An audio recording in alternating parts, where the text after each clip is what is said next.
Shit, what's going on? It's your boy Fifth Third. I'm about to drop the first video on this channel. It's called Who Remember? Who Remember S.A.S? Yeah, I'm talking about Dipset, Eruogang.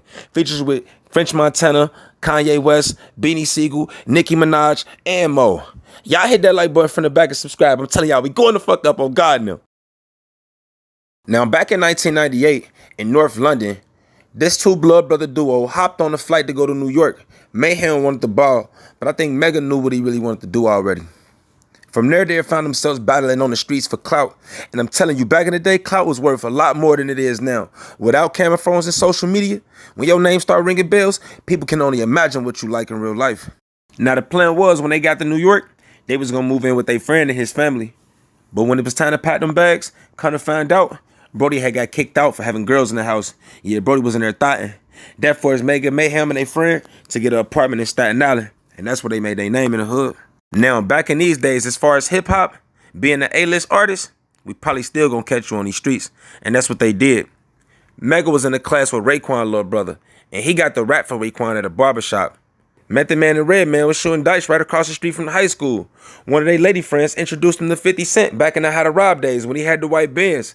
They even met Joel Santana before he was famous. That's what got Mayhem to put down that basketball and join his brother and go full throttle with S.A.S. Now, even though they were shaking good hands, this first trip to New York wasn't peaches and cream, I'm gonna tell you that. First, their apartment get broke into. Come to find out, it was the maintenance man. Took all type of designer they ain't even seen in the States yet.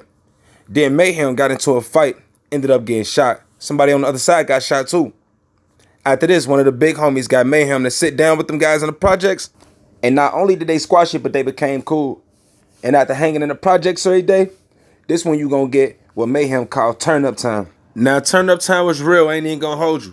So turned that both brothers ended up in altercations where they got cut and they had to cut people. I guess this was that razor blade era. Razor blade in the mouth, head ass. After all the smoke, they had to go back overseas. Inspired by 50 Cent, they dropped a song dissing everybody in London, followed up with a mixtape called Coming to America. And I guess they spoke that in existence, because like Cook Crack, they was right back in 2002. After hopping on the Funk Flex freestyle, S.A.S heard they boy Shells had a studio session with Kanye, so they went with him, and it was on and popping from there. Now Kanye wanted to sign S.A.S. They spent months riding with him in the G-Wagon listening to beats. He even told him that he was crossing over to be an artist. They even had the Dream beat before it eventually ended up on the Game album. Now Kanye introduced S.A.S to everybody in Rockefeller, except Jay-Z and Dame Dash.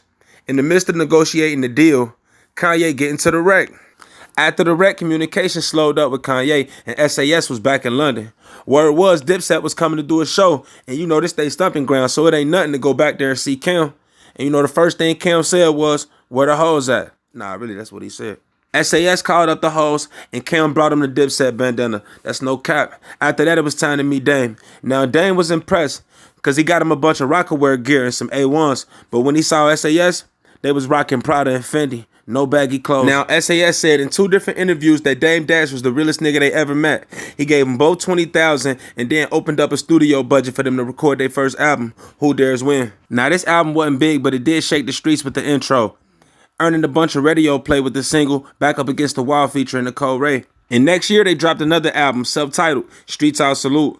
Both albums featured everybody from Dipset, plus they made their debut on the classic mixtape, Diplomatic Immunity. Now, everything seemed too good to be true because it was. Jay-Z had a show to do overseas and he invited S.A.S to come kick it.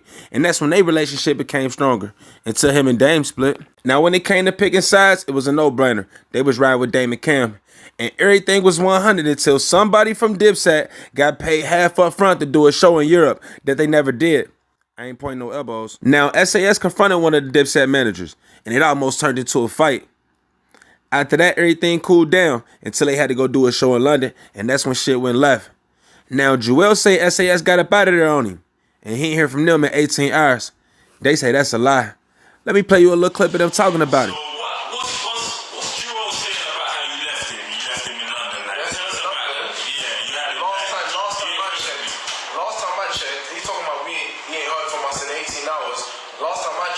We're standing outside the hotel room, yeah, and man's going outside exits. People's going outside exits. Well, my people's is outside for like, what, 3 hours? They get tired, they want to leave. They're already ready to leave.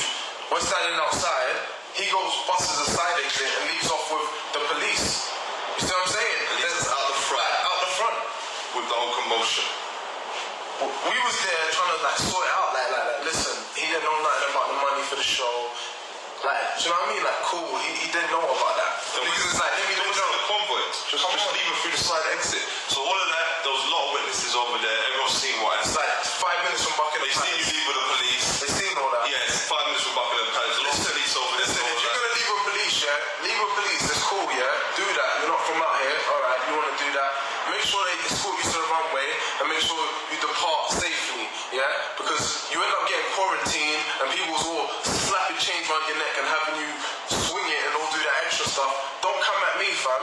That has nothing to do with us. Like, cool, we was there, you left us.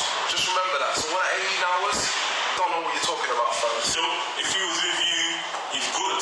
But we're speaking on his behalf. Like, listen, like, cool, he didn't know nothing about the about the money, for those that don't know. Like, we said he didn't know nothing about it. Because we honestly thought that. But obviously, he duped us and made us look crazy. Because we're speaking on his behalf, when in all actuality, he did take the money. But Now, S.A.S. said Jewels was escorted out the club by police. Come to find out, in the Queen's Flip interview, they Sprinter van was pulled over by a bunch of London niggas. And that's how we got this friendly extortion video. Look how disrespectful this man is to Jewels.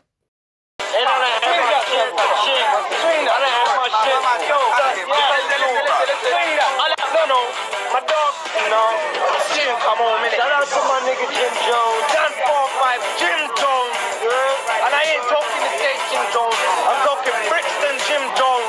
Dando, Jim come home. Now you can bring on your Jim Jones. I said one thing straight. S.A.S are no longer the word? Tell them. No longer the tip, brother. Like, you done fuck up.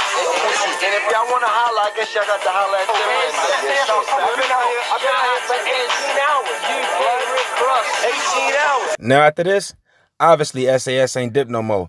But they did drop another album called Where's S.A.S? And now it seems like they continue to feed their London fan base a little more. Shit, I guess that's it. I ain't even gonna hold you. Y'all like, subscribe, and leave a comment. First person that comment the name that I can use, I'm Cash App you 50. That's on God now.